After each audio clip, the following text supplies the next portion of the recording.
This is Project Nigel back in business. If you didn't see yesterday's video, then you probably won't know what I am talking about. I could explain it, but I can't be bothered. Anyway, today back to Stuart the Streetwise, Project Stuart. That car. Stuart the Streetwise. This is what we want to do, is get this door card back on and make sure this actually works. And at the moment it doesn't, because that's broken. I mentioned that the other day when I picked it up, but I have a fix. Well, actually I have the right clip to go in there. Now that one there looks almost intact, but you can see one of its legs is broken. So it should just be a matter of sticking this in there and then the door should work. Yuck, sticky stuff. This green stuff here that they use to stick the waterproof cover on, it's like some sort of synthetic snot.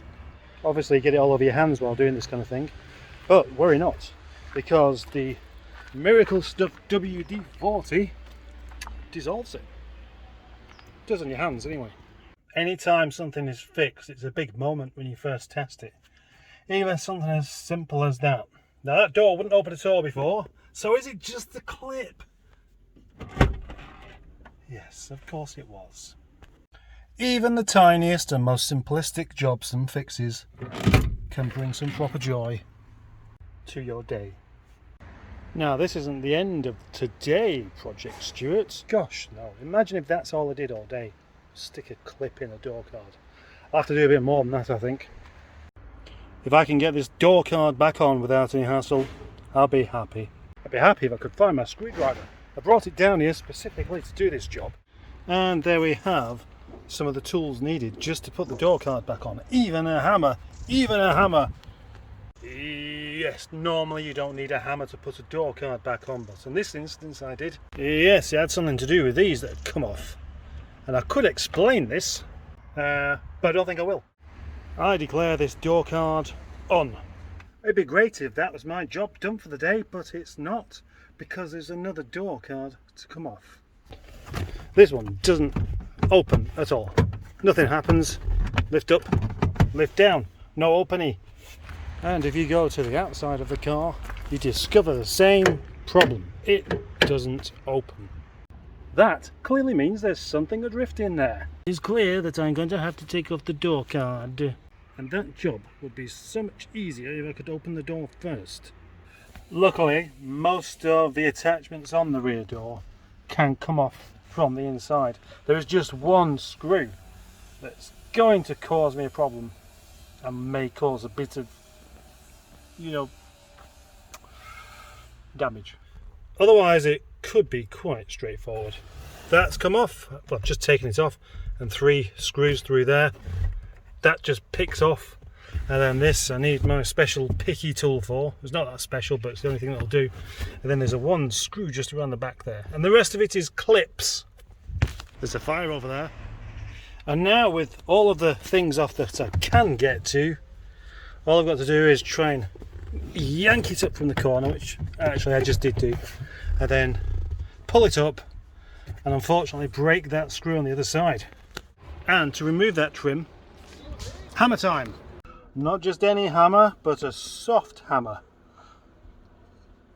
Oh gosh. A hammer that can do a beating gently. It's not that easy actually. Getting the card off without damaging it with the door closed takes quite a bit of persuasive and gentle violence. Meow. At last we make friends.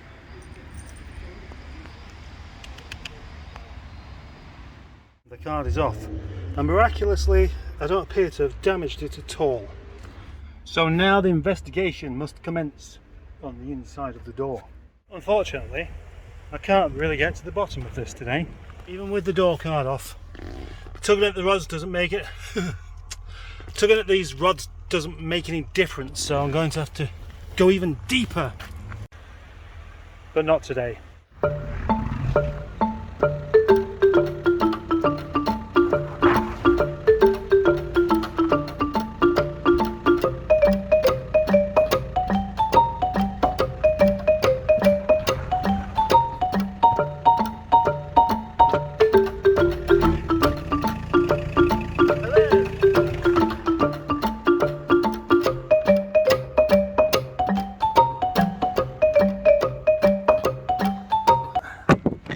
Pants keep falling down.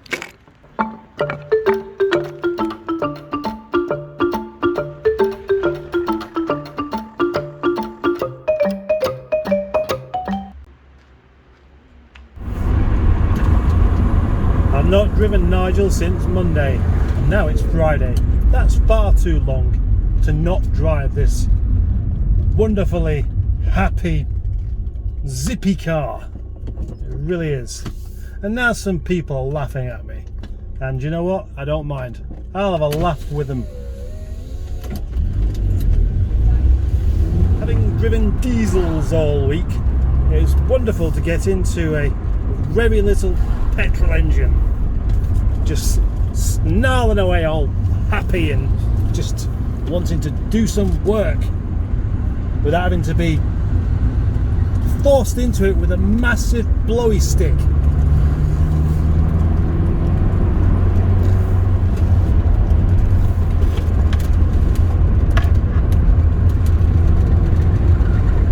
God, I love driving this car. It's such a good laugh.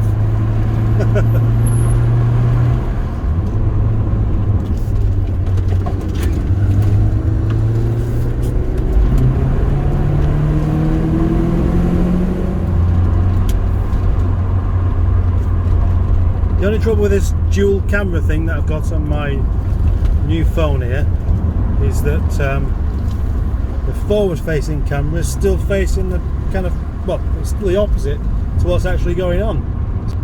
So it looks like I'm in a left-hand drive car, and I'm not. I don't really want to be. I'd have to be driving a left-hand drive car for this to look right.